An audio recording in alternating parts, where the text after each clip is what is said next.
아침 말씀. 오늘 본문 말씀은 누가복음 23장 13절에서 25절입니다.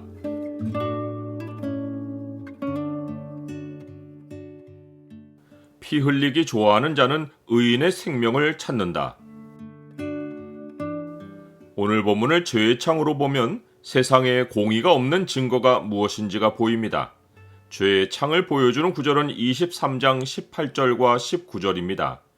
무리가 일제히 소리질러 이르되 이 사람을 없이하고 바라바를 우리에게 놓아주소서 하니 이 바라바는 성중에서 일어난 밀란과 살인으로 말미암아 옥에 갇힌 자로라. 빌라도는 예수님에게서 죄를 찾지 못했고 또 헤롯의 관할인 것을 알고 예수님을 헤롯에게 보내었습니다. 하지만 헤롯도 예수님에게서 죄를 찾지 못하여 예수님을 다시 빌라도에게 보냈습니다. 이에 빌라도는 예수님을 고발한 대제사장들과 관리들과 백성을 다시 오라고 해서 예수님을 놓아주려 했습니다.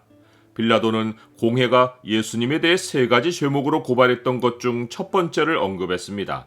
이르되 너희가 이 사람이 백성을 미혹하는 자라 하여 내게 끌고 왔도다.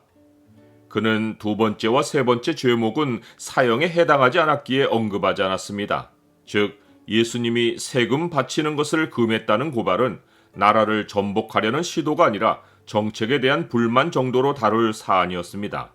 또한 예수님이 자칭 왕이라고 했다는 것은 로마 황제에게 위협이 되기는커녕 갈릴리의 분봉왕 헤롯도 예수님을 신문한 후 빛난 옷을 입혀 빌라도에게 보낼 만큼 놀림거리로 보았기에 심각하게 다룰 사안이 아니었습니다. 예수님은 빌라도에게 자신의 나라가 이 세상에 속한 것이 아니라고 밝히셨습니다. 권력에 매우 민감한 빌라도에게도 예수님의 말씀은 우습지도 않은 농담 같은 말로 들렸을 것이 분명합니다. 동시에 그는 예수님을 유대인의 왕으로 고발한 자들이 예수님을 시기하여 고발했다는 사실을 알아차렸습니다. 빌라도가 헤롯으로부터 예수님을 이양받은 상황에서 예수님에게서 굳이 죄를 찾자면 첫 번째 죄목밖에 없었습니다. 곧 백성을 어긋난 길로 선동해서 로마에 항거하게 했다는 것입니다. 그러나 이 사안에 대해서도 빌라도나 헤롯이나 전혀 죄를 찾지 못하였기에 빌라도는 예수님을 때려서 놓겠다고 판결 내린 것입니다. 빌라도는 예수님을 놓아줄 명분을 얻기 위해 명절에 총독이 백성들의 요구대로 죄수 한 사람을 놓아주는 전례를 사용하려 했습니다. 빌라도는 유대인들에게 옥에 갇힌 바라바와 그리스도라 하는 예수 가운데 누구를 놓아주기를 원하느냐고 물어보았습니다. 바라바는 유대인들이 예수님을 고발한 그 죄목으로 복역하고 있는 죄수였습니다. 곧 그는 백성을 미혹하여 밀란과 살인을 저질렀습니다. 빌라도는 공회가 예수님을 이 죄목으로 끌고 왔기에 바라바를 풀어달라고 요구할 리가 없다고 생각했고 그들 스스로 자기 덫에 걸려 예수님을 놓아달라고 할 것으로 판단했습니다. 그런데 종교 지도자들과 백성은 스스로 모순을 적나라하게 드러냈습니다. 그들은 뻔뻔하게도 죄가 없으신 예수님을 없이하라고 하며 밀란을 일으키고 살인한 바라바를 놓아달라고 소리질렀습니다. 이 순간 하나님이 이 현장을 보시고 내리신 평가가 로마서가 묘사한 죄의 현실입니다. 기록된 바 의인은 없나니 하나도 없으며 깨닫는 자도 없고 하나님을 찾는 자도 없고 다 치우쳐 함께 무익하게 되고 선을 행하는 자는 없나니 하나도 없도다.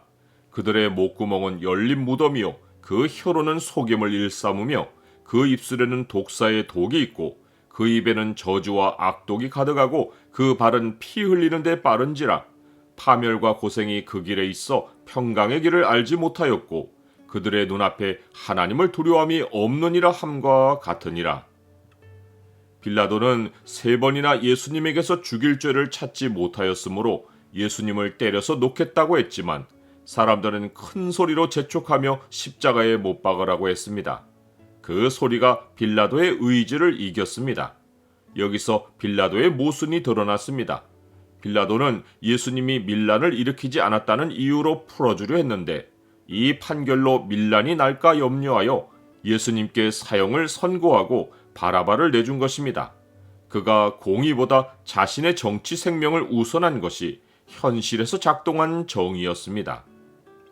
나는 온전한 공의는 오직 하나님에 의해서만 시행되는 것을 믿습니까? 다른 복음서는 빌라도가 예수님에게 사형을 선고한 것과 관련해서 두 가지를 더 기록했습니다. 마태복음은 빌라도가 손을 씻으며 이 사람의 피에 대하여 나는 무죄하니 너희가 당하라고 했을 때 백성이 그 피를 우리와 우리 자손에게 돌리라고 답한 사실을 기록했습니다.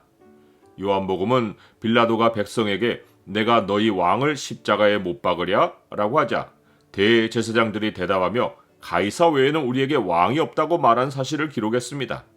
이에 빌라도는 예수님을 십자가에 못 박도록 그들에게 넘겨주었습니다. 어떻게 해서든지 의인의 피를 흘리고야 말겠다는 것이 악인들의 전형적인 표시입니다. 피 흘리기를 좋아하는 자는 온전한 자를 미워하고 정직한 자의 생명을 찾느니라.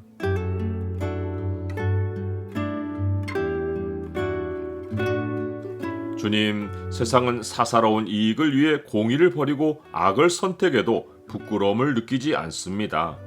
주를 두려워하는 백성만이 수치를 알고 주 안에서 공의를 지킵니다. 세상의 정치 논리를 경계하고 주와 함께 의의 길을 걷게 하옵소서. 예수 그리스도 이름으로 기도드립니다. 아멘.